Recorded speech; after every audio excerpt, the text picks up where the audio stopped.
એવું કહેવાય છે દોસ્તો કે ચેરિટી બિગિન્સ એટ હોમ. એ સિદ્ધાંત મુજબ ભગવતસિંહજી પોતાના વર્તનને ઉમદા અને આદર્શ વર્તન તરીકે પ્રસ્થાપિત કરી ચૂક્યા હતા. ગોંડલ સ્ટેટ જેવા પ્રગતિશીલ રાજ્યના શાસક હોવા છતાં ભગવતસિંહજીનું જીવન કરકસર ભર્યું હતું. જે સમયે રાજ્યની વાર્ષિક આવક 14 લાખ હતી ત્યારે તે માસિક 12,000 રૂપિયા સાલિયાણું લેતા. ક્રમે ક્રમે રાજ્યની આવક 80 લાખ થઈ છતાં તેઓએ પોતાનું સાલિયાણું વધાર્યું નહોતું. રાજ્યની તિજોરીમાં પડેલા પૈસાના તેઓ પોતાની જાતને ટ્રસ્ટી માનતા અને પોતાના અંગત ઉપયોગ માટે એનો ઉપયોગ નહોતા કરતા.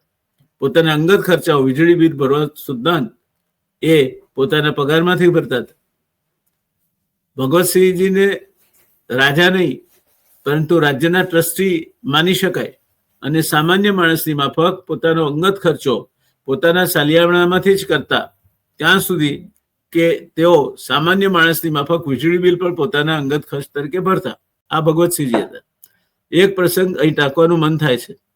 પોતે તલવારની ધાર પર ચાલી નાણાકીય સિસ્ટમ નિભાવનાર ગોંડલ નરેશ કોઈ શરમ સંકોચ રાખ્યા વગર રાજ્યમાં પધારતા મહાનુભાવોને રહેવા જમવાની વ્યવસ્થા કરવા બદલ બિલ આપતા હતા. તેમણે મહાત્મા ગાંધી, રવિન્દ્રનાથ ટાગોરને પણ શરમ કે સંકોચ વગર બિલ આપ્યા હતા. આ સંદર્ભે એક પ્રસંગ અહીંયા ટાંકું છું. ગોંડલના સર ભગવતસિંહજી અને સામે મહાત્મા ગાંધી, એક બાજુ ભગા બાપુ, સામે ગાંધી બાપુ, એ બેની આ વાત છે. મહાત્માજી સ્વાતંત્ર્યની લડત ચલાવતા હતા.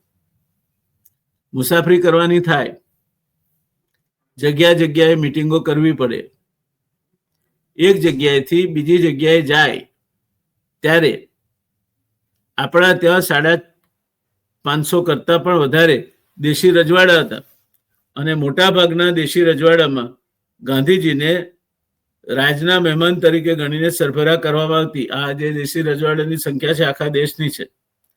તેમની પાસેથી કોઈ પૈસો લેવામાં ન આવતો. મહાત્માજીએ એક સમયે ગોંડલ મુકામ કર્યો. રાજ્યમાં એની આગતા સ્વાગતા થઈ, એમની સરભરા થઈ. ગોંડલ પધાર્યા બાપુ, આગતા સ્વાગતા થઈ. એ દિવસે પ્લેટફોર્મ પર બાપુને રિસીવ કરવા જવું હોય તો પ્લેટફોર્મ ટિકિટમાંથી બધાને મુક્તિ આપી દીધી. રાજ્યની ખાસ બગી લેવા ગઈ. રાજ્યના દિવાન સાહેબ બાપુને રિસીવ કરવા ગયા અને બાપુ પધાર્યા. ત્યારે મહાત્માજીએ એક સમયે ગોંડલ મુકામ કર્યો. રાજ્યમાં એની આગતા સ્વાગતા થઈ, એમની સરભરા થઈ. બાપુએ પોતાની મિટિંગોનો દોર ચલાવ્યો. પહેલો દિવસ, બીજો દિવસ, ત્રીજો દિવસ, એમ કરતા કરતા 4 અને 5 દિવસ સુધી બધી મિટિંગો ચાલી. 6થા દિવસે સવારે નીકળવાનું હતું. રાત્રે ગોંડલ રાજનો એક અમલદાર મહાત્માજી પાસે આવ્યો અને મહાત્માજીના હાથમાં એને 2 દિવસનું બિલ પકડાવી દીધું. મહાત્માજીને લાગ્યું કે આ કોઈ દેશી રજવાડામાં મને કોઈ બિલ આપતું નથી અને આ કઈ ભગવતસિંહજીના રાજ્યમાં નવી નવાઈની વાત લાગે છે. ક્યારેય રાજ્યના અતિથિ તરીકે ગણ્યા પછી આ પ્રકારના પૈસા વસૂલ કરવાનો કોઈ નિયમ નથી. ખરી વાત છે, પણ આ વાત ગોંડલ રાજ્યની હતી.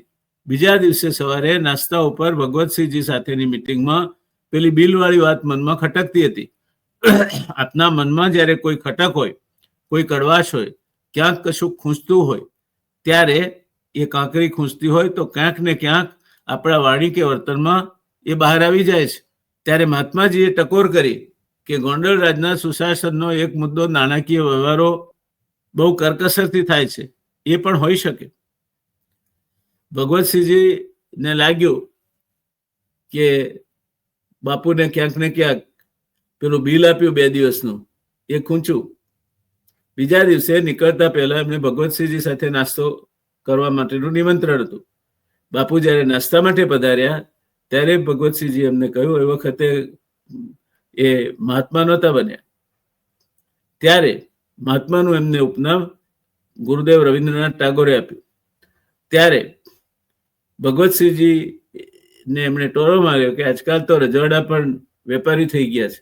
ભગવતસિંહજી સમજી ગયા. એમણે કહ્યું કે બેરિસ્ટર ગાંધી, તમે જ્યારે દક્ષિણ આફ્રિકામાં ફિનિક્સ આશ્રમમાં રહીને ત્યાં ચળવળ ચલાવતા હતા ત્યારે તમને કોઈ અજાણી વ્યક્તિ તરફથી દર મહિને ચોક્કસ રકમ મળતી હતી? ગાંધીજી ચમક્યા કે હા મળતી હતી. તો કે રકમ મોકલનાર તમારી સામે બેઠો છે. સવાલ પૈસાનો નથી બેરિસ્ટર ગાંધી, સવાલ રાજ્યની તિજોરીના પૈસાનો છે. રાજ્યના નિયમને ઉલ્લંઘીને હું તમને વધારાના 2 દિવસ માફ કરી દઉં તો કોઈ પૂછવાનું નથી મને, પણ હું રાજ્યની તિજોરીમાં પડેલા રાજ્યના કરવેરાના નાણાંનો ટ્રસ્ટી છું, માલિક નથી. અને એટલે હું એક વખત નિયમ તોડું તો ભવિષ્યમાં ખોટી પરંપરાઓ અને પ્રથાઓ ઊભી થશે. માટે અને તમારે તો ભરવાનું હતું નહીં, તમારા યજમાનોએ બિલ ભરી દીધું છે, પણ તમારે ભરવાનું હોત તો પણ આ નિયમમાં અપવાદ હું ન કરી શક્યો હોત, કારણ કે નિયમો અમલ કરવા માટે જ બનાવાતા હોય છે. અને જો નિયમોનો અમલ કરવામાં ન આવે ને અપવાદ કરવામાં આવે તો નિયમો કાળક્રમે ક્ષીણ થઈ જતા હોય છે, જે આજે આપણે જોઈ શકીએ છીએ. હું રાજ્યનો વહીવટદાર છું, રાજા છું એટલો રાજ્યનો માલિક છું એ મારામાં ભાવના નથી. આ પ્રજાના પૈસા છે અને હું એનો ટ્રસ્ટી છું. અને રાજ્યનો નિયમ છે કે કોઈ પણ સંજોગોમાં કોઈ પણ વ્યક્તિને રાજ્યના મહેમાન તરીકે વધારેમાં વધારે 3 દિવસ રાખી શકાય. આપના 3 દિવસ પૂરા થયા, વધારાના જે દિવસો આપ રહ્યા તે રાજ્યના નિયમો પ્રમાણે એનું બિલ આપવું જ પડે. રાજ્યનો નિયમ છે, એમાં હું કંઈ નહીં કરી શકું. અને હું એક વખત અપવાદ કરવા જઈશ એટલે મારી પાસે અપવાદો કરવાના ઢગલા થશે, એટલે માફ કરજો, પણ આ રાજ્યનો નિયમ છે. ભગવતસિંહે સ્પષ્ટ સંભળાવી દીધો. ખેર, વાત બહુ ઝાઝી આગળ ન વધી. ગોંડલના મહાજનોએ અને કોઈ ચિકિત્સકે ભેગા થઈને બિલ ભરી દીધું, વાત પૂરી થઈ. પણ આ હતા ભગાબાપુ, ગોંડલ નરેશ, ભગવતસિંહજી. વાણી અને વર્તનમાં ઐક્ય, પ્રમાણિકતા અને પારદર્શિતા એ વ્યક્તિત્વનો એક અભિન્ન અંગ. અને એટલે જ એમનો રાજવહીવટ વખણાયો.